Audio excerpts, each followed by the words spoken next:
तुम मुझे खून दो, मैं तुम्हें आज़ादी दूंगा। वैसा ही सुभाष चंद्र बोस ने कहा था in the freedom fight. Hitler ने उनको सुभाष चंद्र बोस को मोस्ट इन्फ्लुएंशियल लीडर के तौर पर उनको पदवी दी थी। और जापान जैसी इस आर्मी जो वहाँ पे अमेरिका को टक्कर दे रही थी बैक इन 1950s, उन्होंने भी एक बहुत ही अच्छे लीडर के तौर पर अपनी आर्मी दे दी, सरेंडर कर दी थी। तो ये क्या आप ऐसे ही लीडर बनना चाहते हैं जहाँ पे आपकी जो इन्फ्लुएंस है वो आपकी टीम पर बनी रहे, और टीम जो है कई बार काम में लथार्जी करती है, लेट करती है, आपके विजन मिशन आपके एनर्जी को मैच नहीं कर पाती है, और ये आपका कहा गया काम जो है वो महीने महीने तक नहीं होता, जो बहुत ही सिंपल काम है, और आपको लगता है कि भाई इससे अच्छा तो मैं ही कर लेता। तो आज का वीडियो आपके लिए है कि आप कौन कौन सी स्टाइल में लीडरशिप कर सकते हैं जिससे आपकी टीम का परफॉर्मेंस जो है बेटर रहे और आपके एम्प्लॉइज सुपर एम्प्लॉय में ट्रांसफर हो जाए। तो आज का वीडियो पूरा देखिएगा, बहुत ही अच्छा रहेगा आपके फ्यूचर ग्रोथ के लिए बिजनेस के। पहली टाइप ऑफ लीडरशिप होती है विच इज़ विजनरी लीडरशिप, मतलब आप विजन के साथ आगे बढ़ते हैं।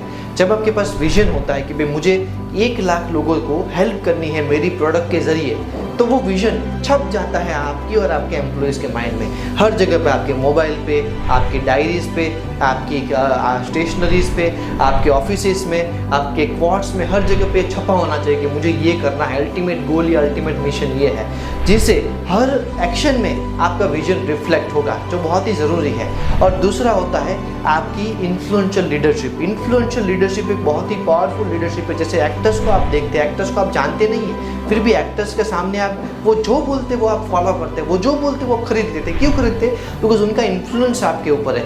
वैसे ही आपको इन्फ्लुएंस बनाना पड़ता है, और इन्फ्लुएंस जो है वो रिजल्ट से बनता है। या तो आप रिजल्ट डिलीवर करते हैं तब बनता है, या तो परफॉर्मेंस डिलीवर करते हैं तब बनता है, या तो आप खुद एक बड़े लेवल पे काम करते हैं, बहुत ही सीनियर लेवल पे तब बनता है, या तो आपकी पावर पोजीशन अच्छी है तब बनता है। तो वैसे इन्फ्लुएंशियल और विजनरी लीडरशिप बहुत ही काम की है और बहुत ही यूजफुल होती है in any condition. Third leadership होती है which is power based leadership, मतलब आप एक बड़ी पोस्ट पे हो और इसी लोग आपका मानते हैं। स्टार्टिंग में तो ये बहुत अच्छा लगता है कि भाई आप एक सर या बॉस की पोस्ट पे है, जो प्रमोट होते हैं ना उनके लिए लीडरशिप है, उनके लिए सीखने जैसी बात है कि भाई आपका लोग मानेंगे बिकॉज आप उस पोस्ट पे है। लेकिन क्या लोग आपको एक्चुअली करते हैं, रिस्पेक्ट करते हैं, तभी लोग आपका एक्चुअली समझ भी पाएंगे।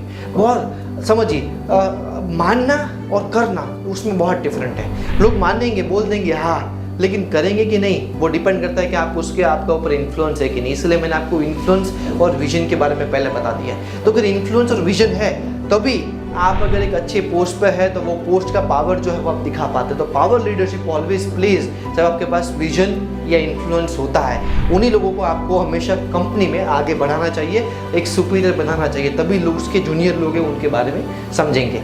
और एक लास्ट होता है which is very very important, servant leadership, कि भाई आपका नेचर कैसा है। आप कोई चीज़ अगर करनी है तो वो चीज़ आप कर पाते कि नहीं, आपको करना पसंद है कि नहीं। अगर ये लोग देखते हैं एक्शन के फॉर्म में कि हाँ ये चीज़ उनके सीनियर भी कर पाते तो जूनियर अपने आप करेंगे।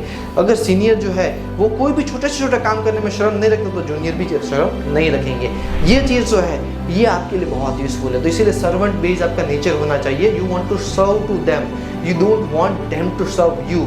इसीलिए याद रखिए, ये बहुत ही अच्छा चित्र आपके सामने है कि भाई यहाँ पे आप देखिए कि एक जो है बॉस बैठा हुआ है और ये लोग जो है वो उसे घसीट रहे हैं, और यहाँ पे देखिए बॉस जो है उनके साथ बैठकर उनको घसीट रहा है, उनके साथ साथ कंपनी को। इसे बोलते हैं लीडरशिप, और इसे बोलते हैं कि भाई आप नौकरी कर रहे हैं। तो नौकरी पेशा आदमी हमेशा नौकरी पैसे में ही रहता है कि भाई कब 6 बजे और मैं निकल जाऊँ। और जो बिजनेस माइंडेड होते हैं, जो एम्प्लॉयज़ भी आपके हैं, तो आपके उसमें बिलीव करते हैं। लास्ट एक टिप मैं आपको देके जाऊँगा, तो वीडियो को अभी भी देखिएगा, डोंट मूव। आजकल ईसॉप का कंसेप्ट बहुत चालू है, मतलब एम्प्लॉय स्टॉक एक्सचेंज ऑप्शंस। इसमें क्या होता है कि आप अपनी कंपनी के प्राइवेट लिमिटेड है तो उसमें से स्टॉक्स निकालते हैं, और प्राइवेटली आप सैलरी के साथ साथ थोड़ा अमाउंट जो सैलरी का कट करके उनको ईसॉप दे सकते हैं, मतलब कंपनी में हिस्सेदारी दे सकते हैं। जब भी हिस्सेदारी कंपनी में किसी की आ जाती है तो सामने वाले को लगता है कि नहीं मेरा इसमें पैसा पड़ा है, मुझे इसमें काम करना है, बिकॉज उसका भी कुछ दांव पे लगा हुआ है। जब तक कोई चीज़ दांव पे नहीं लगती तब तक कोई रिजल्ट नहीं आता।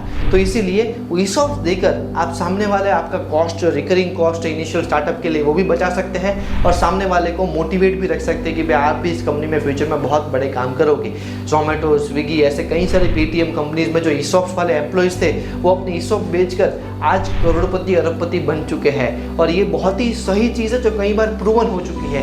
इवन इन्वेस्टर या तो जो मेन फाउंडर है उससे भी ज़्यादा कई बार बेनिफिट किसको होता है, एम्प्लॉयज़ को होता है, बिकॉज वो राइट टाइम पर एग्जिट कर पाते हैं। इसके भी कुछ क्राइटेरिया होते हैं। इसको समझने के लिए और अपनी टीम को नॉर्मल एम्प्लॉय से सुपर एम्प्लॉय बनाने के लिए आज ही आप हमें कांटेक्ट कर सकते हैं। हम 6 घंटे का पूरा सेमिनार करवाते हैं आपके प्लेस पर या वेबिनार करवाते हैं ऑनलाइन आपकी टीम के साथ, जहाँ पे हम आपकी टीम को सारे फ्रेमवर्क सिखाते हैं, marketing, sales, HR, admin, processes, SOP सब कुछ सिखाते हैं, जिससे आपका काम आसान होता है और प्रैक्टिकली ये चीज़ें होती है। My self Gautam Jani, masters in business administration from GCS Gomsi consulting services, and I will going to contact you soon, या आप मुझे कॉन्टेक्ट करिए नीचे दिए गए नंबर पर। Thank you.